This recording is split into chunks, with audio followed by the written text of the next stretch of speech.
नमस्कार दोस्तों, मैं शगुन कॉन्स्टिट्यूशनल बॉडीज की इस सीरीज में आप सभी का स्वागत करती हूं। आज के इस वीडियो में हम बात करेंगे स्टेट पब्लिक सर्विस कमीशन के बारे में। दोस्तों, आगे बढ़ने से पहले आपको बता दें कि मेरी सभी वीडियो अपडेट्स के लिए आप मेरा टेलीग्राम चैनल ज्वाइन कर सकते हैं। तो आइए शुरू करते हैं। दोस्तों, जैसे सेंटर में यूपीएससी एक सेंट्रल रिक्रूटिंग एजेंसी का काम करती है, वैसे ही स्टेट में स्टेट पब्लिक सर्विस कमीशन होती है। यूपीएससी की तरह ही ये एक इंडिपेंडेंट कॉन्स्टिट्यूशनल बॉडी है। कॉन्स्टिट्यूशन के पार्ट 14 में आर्टिकल 315 से लेकर आर्टिकल 323 में यूपीएससी के साथ ही साथ एसपीएससी के कॉम्पोजिशन, अपॉइंटमेंट और removal of members, independence, powers और फंक्शंस की बात की गई है। तो आइए सबसे पहले देखते हैं इसके कॉम्पोजिशन को। दोस्तों, इसके कॉम्पोजिशन भी यूपीएससी की कॉम्पोजिशन से मिलती है। एसपीएससी में भी एक चेयरमैन और कुछ दूसरे मेंबर्स होते हैं। इन सभी को गवर्नर अपॉइंट करते हैं। कमीशन में कितने मेंबर्स होंगे और उनकी कंडीशन ऑफ सर्विस क्या होंगी, ये भी गवर्नर ही डिटरमिन करते हैं।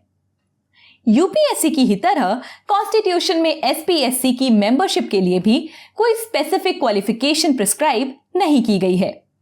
बस इतना कहा गया है कि कमीशन में 50% मेंबर्स ऐसे होने चाहिए जिन्होंने कम से कम 10 साल तक गवर्नमेंट ऑफ इंडिया या फिर स्टेट गवर्नमेंट के अंदर किसी भी ऑफिस को होल्ड किया हो। चेयरमैन और मेंबर्स दोनों ही या तो 6 साल या फिर 62 इयर्स की एज, दोनों में से जो भी पहले आ जाए तब तक अपने ऑफिस को होल्ड करते हैं, जबकि यूपीएससी के केस में एज लिमिट 65 है। वे किसी भी समय गवर्नर को रेजिग्नेशन लेटर एड्रेस कर रिजाइन कर सकते हैं।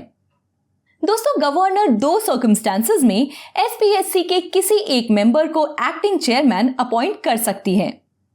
पहला तब जब चेयरमैन का ऑफिस वेकेंट हो जाए, और दूसरा तब जब चेयरमैन एब्सेंस के कारण या फिर किसी और वजह से अपने फंक्शंस को परफॉर्म न कर पा रहे हों। एक्टिंग चेयरमैन तब तक फंक्शन करता है जब तक ओरिजिनल चेयरमैन वापस अपनी ड्यूटीज न संभाल ले। आइए अब देखते हैं कि चेयरमैन और मेंबर्स के रिमूवल का क्या प्रोसीजर है।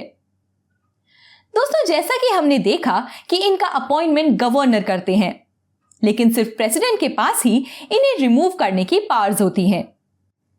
इन्हें ठीक उसी मैनर में रिमूव किया जा सकता है जैसे यूपीएससी के चेयरमैन और मेंबर्स को रिमूव किया जाता है।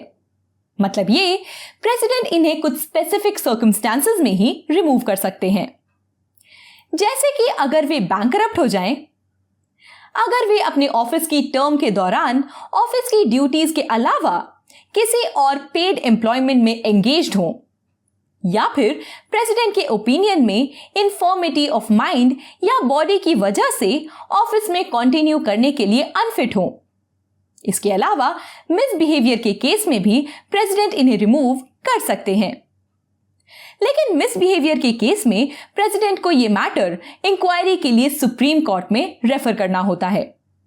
अगर इंक्वायरी के बाद सुप्रीम कोर्ट इसे अपहोल्ड करता है, सिर्फ तभी प्रेसिडेंट चेयरमैन या किसी मेंबर को रिमूव कर सकते हैं। हाँ, इंक्वायरी के दौरान प्रेसिडेंट इन्हें सस्पेंड जरूर कर सकते हैं। प्रेसिडेंट सुप्रीम कोर्ट की एडवाइस फॉलो करने के लिए बाउंड होते हैं। दोस्तों, यूपीएससी की ही तरह एसपीएससी की इंडिपेंडेंट और इम्पार्शियल फंक्शनिंग को सेफगार्ड और इंश्योर करने के लिए भी कॉन्स्टिट्यूशन में कुछ प्रोविजंस रखे गए हैं। सबसे पहला तो ये कि इसके चेयरमैन और members security of tenure enjoy करते हैं।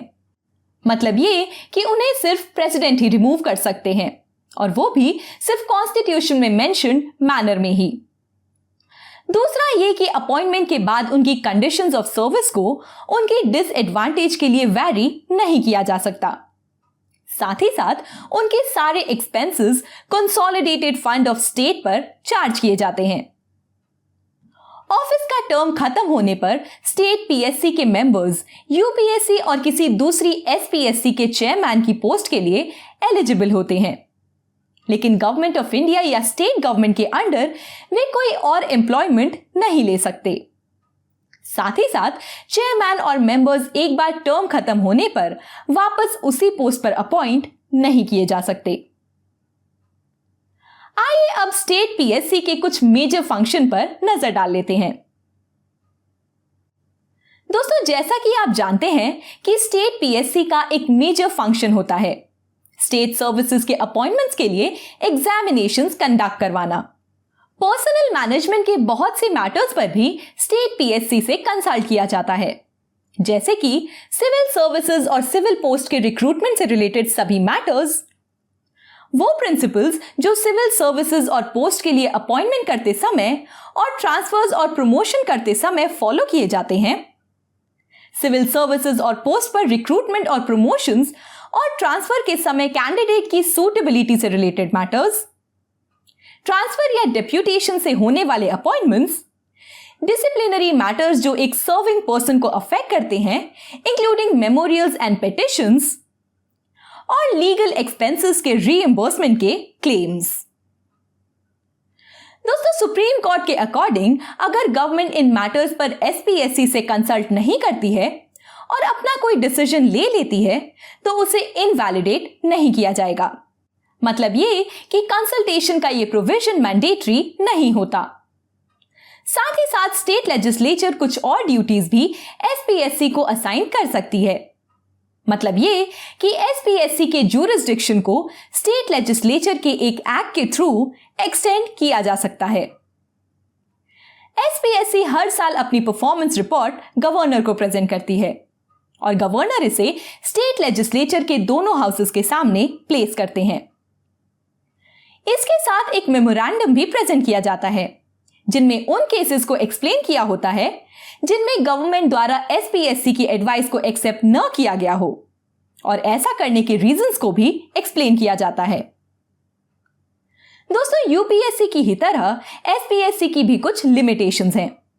मतलब कुछ मैटर्स ऐसे भी हैं जिनमें एसपीएससी से कंसल्ट नहीं किया जाता, जैसे कि बैकवर्ड क्लासेस के फेवर में रिजर्व की गई पोस्ट से रिलेटेड मैटर्स और शेड्यूल्ड कास्ट और शेड्यूल्ड ट्राइब्स के क्लेम से रिलेटेड मैटर्स।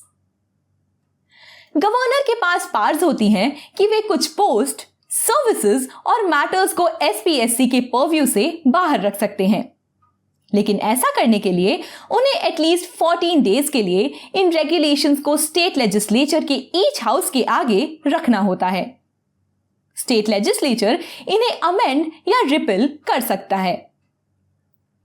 दोस्तों, हमारा संविधान स्टेट पीएससी को स्टेट के मेरिट सिस्टम के वॉचडॉग के रूप में देखता है, लेकिन ध्यान देने वाली बात यह है कि एसपीएससी सिर्फ स्टेट की सेंटर रिक्रूटिंग एजेंसी है, जबकि क्लासिफिकेशन ऑफ सर्विस, पे and service condition, cadre management, training और ऐसे दूसरे फंक्शंस डिपार्टमेंट ऑफ पर्सनल या जनरल एडमिनिस्ट्रेशन डिपार्टमेंट देखता है।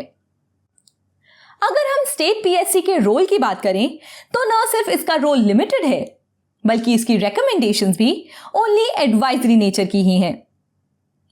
और गवर्नमेंट ऐसे रूल भी बना सकती है जो इसकी एडवाइजरी फंक्शंस के स्कोप को रेगुलेट करते हों।